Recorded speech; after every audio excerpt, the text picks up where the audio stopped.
Assalamualaikum warahmatullahi wabarakatuh. Perkenalkan, saya Elsa Oktaviani, mahasiswi dari kelas 1A D3 Keperawatan Poltekkes Kemenkes Jambi. Di sini saya akan menjelaskan sedikit mengenai ginjal. Ginjal adalah organ tubuh yang berada di dekat bagian tengah punggung, tepatnya di bawah tulang rusuk. Sama halnya seperti bagian tubuh lainnya, ginjal pun memiliki fungsi yang penting dalam tubuh manusia. Ginjal terdiri satu pasang organ, yakni ginjal kanan dan ginjal kiri. Ukuran panjang ginjal manusia kurang lebih 10 cm dengan berat badan lebih 200 gram. Sebagai alat ekskresi, ginjal mengeluarkan sisa saringan darah berupa urin.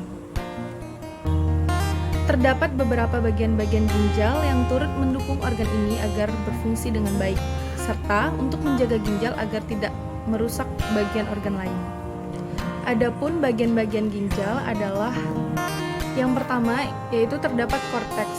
Korteks merupakan bagian utama dari ginjal. Disinilah pertama kali urin bermuara. Pada korteks terdapat jutaan netron yang di dalamnya terdapat badan Malpighi. Pada setiap badan Malpighi tersusun atas kapsula Bowman, glomerulus, dan beberapa tubulus pendukung untuk proses penyaringan. Nah, darah manusia mulai disaring pada bagian ini. Yang kedua yaitu ada nefron. Nefron merupakan tempat darah yang ada dalam tubuh disaring. Di dalam setiap nefron itu terdapat beberapa bagian penting yaitu kapsula Bowman, tubulus contortus proximal, glomerulus, tubulus collectivus, tubulus contortus distal, dan lengkung Henle. Selanjutnya ada glomerulus. Pada bagian ini, darah yang masuk akan disaring dan menyisakan zat-zat yang masih berguna, seperti garam, air, glukosa, asam amino, dan urea. Hasil dari penyaringan pada bagian ini adalah urin primer. Lalu, ada kapsul Bowman. Kapsul Bowman adalah bagian pada ginjal yang berbentuk seperti kapsul atau kantung, karena itulah bagian ini dinamakan kapsul. Sedangkan Bowman adalah nama dari yang menemukannya, yaitu seorang peneliti, Sir William Bowman. Kapsul Bowman membungkus glomerulus. Selanjutnya ada bagian tubulus contortus proximal. Pada bagian ginjal yang ini, fungsinya menghasilkan urin sekunder. Di dalam tubulus contortus proximal, darah yang asalnya dari glomerulus akan melakukan penyaringan kembali. Karena darah yang telah menjadi urin primer ini masih mengandung zat-zat yang berguna. Selanjutnya ada lengkung Henle. Pada bagian ginjal yang satu ini dinamakan lengkung Henle karena anatomi organ ini memang berbentuk melengkung. Struktur seperti ini memang dibutuhkan untuk menyaring dan sebagai tempat penghubung antara tubulus contortus distal dengan tubulus contortus proximal. Selanjutnya ada bagian tubulus contortus distal. Pada bagian ginjal yang satu ini, urin yang masih pada tahap sekunder melepaskan zat-zat yang masih berguna, lalu mendapat tambahan zat sisa atau pembuangan yang tak berguna. Nah, disinilah urin sesungguhnya terbentuk, di mana nantinya akan dikeluarkan keluar tubuh manusia. Kemudian ada bagian tubulus collectivus. Bagian ini adalah bagian terakhir dalam nefron, bentuknya seperti selang dan menjadi saluran terakhir dan terpanjang dalam organ ginjal. Lalu, terdapat bagian tubulus collectivus. Bagian ini adalah bagian terakhir dalam nefron, bentuknya seperti selang dan menjadi saluran terakhir dan terpanjang dalam organ ginjal. Fungsinya sebagai penampung urin sesungguhnya hasil dari pengolahan dan penyerapan dalam nefron.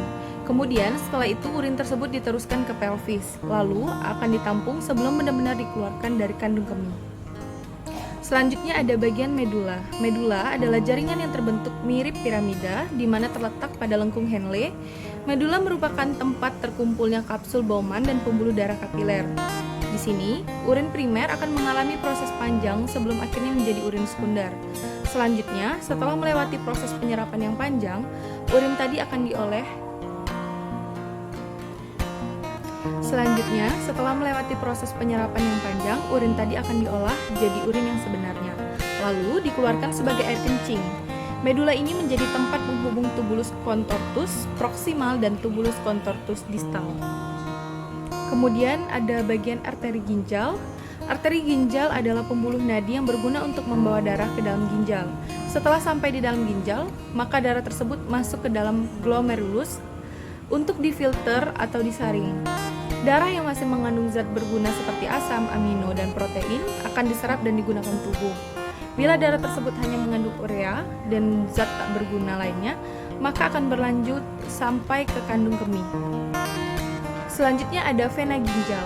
Vena ginjal adalah bagian utama dari ginjal. Nah, vena ginjal merupakan pembuluh balik yang gunanya untuk mengalirkan darah keluar dari ginjal menuju vena cava inferior. Lalu ada bagian ureter. Ureter adalah bagian ginjal yang sangat berguna untuk mengalirkan urin dari ginjal menuju kandung kemih. Ureter bentuknya seperti saluran muskuler silinder dalam tubuh. Panjang ureter yaitu 20 hingga 30 cm dengan diameter maksimal sekitar 1,7 cm sehingga kandung kemih dan berjalan dari hilus ginjal menuju kandung kemih. Ureter dibagi menjadi intervesikalis, pars abdominalis, dan pelvis. Dan ureter ini memiliki dinding ureter yang terdiri atas mukosa dilapisi oleh sel-sel transisional. Lalu yang terakhir yaitu ada bagian pelvis. Pelvis adalah bagian ginjal yang berguna sebagai tempat penampungan sementara urin yang sudah disaring dalam ginjal. Nantinya jika tempat penampungan ini penuh, urin akan turun melalui ureter menuju kandung kemih. Baiklah, hanya itu yang bisa saya jelaskan mengenai ginjal. Jika terdapat kesalahan dengan apa yang saya sampaikan, saya mohon maaf. Wabillahi taufiq wal hidayah. Wassalamualaikum warahmatullahi wabarakatuh. Terima kasih.